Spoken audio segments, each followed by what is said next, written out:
Hi friends, ഇന്ന് ഞാനൊരു മീൻകറി റെസിപ്പിയാണ് കേട്ടോ പരിചയപ്പെടുത്തുന്നത്. ഇന്ന് എനിക്ക് കൊഴുവ മീനാണ് കിട്ടിയിരിക്കുന്നത്.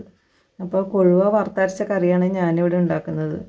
മീൻകറിയൊക്കെ ഉണ്ടെങ്കിൽ നമ്മൾ നന്നായിട്ട് ചോറ് കഴിക്കുമല്ലേ, പ്രത്യേകിച്ചും കടൽ മത്സ്യം. നല്ല ചൂട് ചോറും മീൻകറിയും മീൻ വറുത്തൊക്കെ ഉണ്ടെങ്കിൽ പൊളിയാണ്.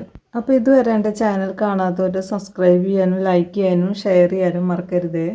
എൻ്റെ ഈ പാചകത്തിലൂടെ ഞാൻ രസകരമായൊരു കഥ നിങ്ങൾക്ക് പരിചയപ്പെടുത്താം കേട്ടോ. ഞാൻ അടുത്തിടെ വായിച്ചൊരു കഥയാട്ടത്.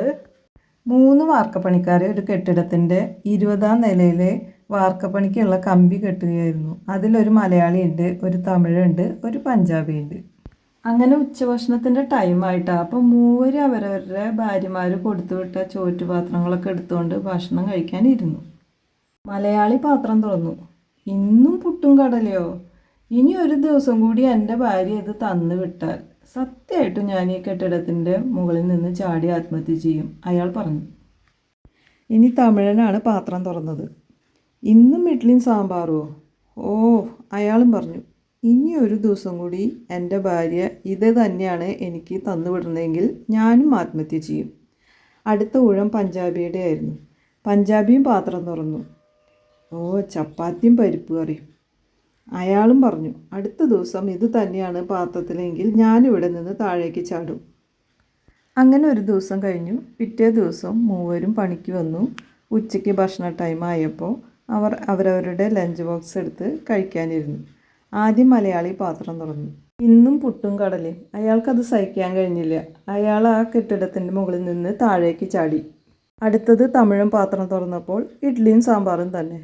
അയാളും താഴേക്ക് ചാടി മരിച്ചു. മൂന്നാമത് പഞ്ചാബിയായിരുന്നു. പഞ്ചാബിയുടെ പാത്രം തുറന്നപ്പോൾ ചപ്പാത്തിയും പരിപ്പ് കറിയും. അയാളും ചാടി. അങ്ങനെ 3 പേരുടെയും ശവസംസ്കാരം പൊതു ശ്മശാനത്തിൽ നടത്തി. അങ്ങനെ മലയാളിയുടെ ഭാര്യ കരഞ്ഞുകൊണ്ട് പറഞ്ഞു, പുട്ടും കടലയും അദ്ദേഹത്തിന് ഇഷ്ടമില്ലായിരുന്നു എന്ന് ഞാൻ അറിഞ്ഞിരുന്നെങ്കിൽ ഞാനത് കൊടുത്തു വിടില്ലായിരുന്നു. ഇത് കേട്ട തമിഴൻ്റെ ഭാര്യയും കരഞ്ഞുകൊണ്ട് പറഞ്ഞു, ഇഡ്ഡലിയും സാമ്പാറും അദ്ദേഹത്തിന് ഇഷ്ടമില്ലായിരുന്നു എന്ന് ഞാൻ അറിഞ്ഞില്ല എങ്കിൽ ഞാൻ ദോശയും ചമ്മന്തിയും ഉണ്ടാക്കി കൊടുത്തു വിടുമായിരുന്നു. എല്ലാവരും പഞ്ചാബിയുടെ ഭാര്യയുടെ മുഖത്തേക്ക് നോക്കി. തന്നെ എല്ലാവരും ഉറ്റുനോക്കുന്നത് കണ്ട പഞ്ചാബിയുടെ ഭാര്യ അവരോടായി പറഞ്ഞു, എല്ലാവരും എൻ്റെ നേരെ നോക്കുന്നത് എന്തിനാണ്? അദ്ദേഹത്തിൻ്റെ ഉച്ചഭക്ഷണം അദ്ദേഹം തന്നെയാണ് പാചകം ചെയ്യാറ്. അതിലെനിക്കൊരു പങ്കുമില്ലെന്ന് ആ സ്ത്രീ തീർത്തു പറഞ്ഞു. ഇത് കേട്ട എല്ലാവരും മൂക്കത്ത് വിരൽ വെച്ച് പോയി. കൂട്ടുകാരെ, കഥയുടെ ട്വിസ്റ്റ് എങ്ങനെയുണ്ട്? എനിക്ക് ഈ കഥ വായിച്ചപ്പോഴേ പഴയ സർദാർജി ഫലിതങ്ങളില്ലേ, അതാട്ടോ ഓർമ്മ വന്നത്. കഥ പറച്ചിൽ കഴിഞ്ഞ സ്ഥിതിക്ക് നമുക്ക് മീൻകറി എന്തായി നോക്കാട്ടോ. അപ്പോൾ ഇവിടെ അരപ്പൊക്കെ തിളച്ച് വന്നു. അതിലേക്ക് പാകത്തിന് ഞാൻ ഉപ്പിട്ട് കൊടുത്തിട്ടുണ്ട്.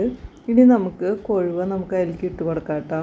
അതിന് ശേഷം നമുക്ക് മൂടി വെച്ച് മീഡിയം സിമ്മിൽ നമുക്ക് വേവിച്ചെടുക്കാം. അപ്പോൾ നമ്മുടെ കൊഴുവ മീനൊക്കെ വെന്ത് ചാറ് കുറുക്കി വന്നിട്ടുണ്ട് കേട്ടോ. നമുക്കൊന്ന് ഇളക്കി കൊടുക്കാം.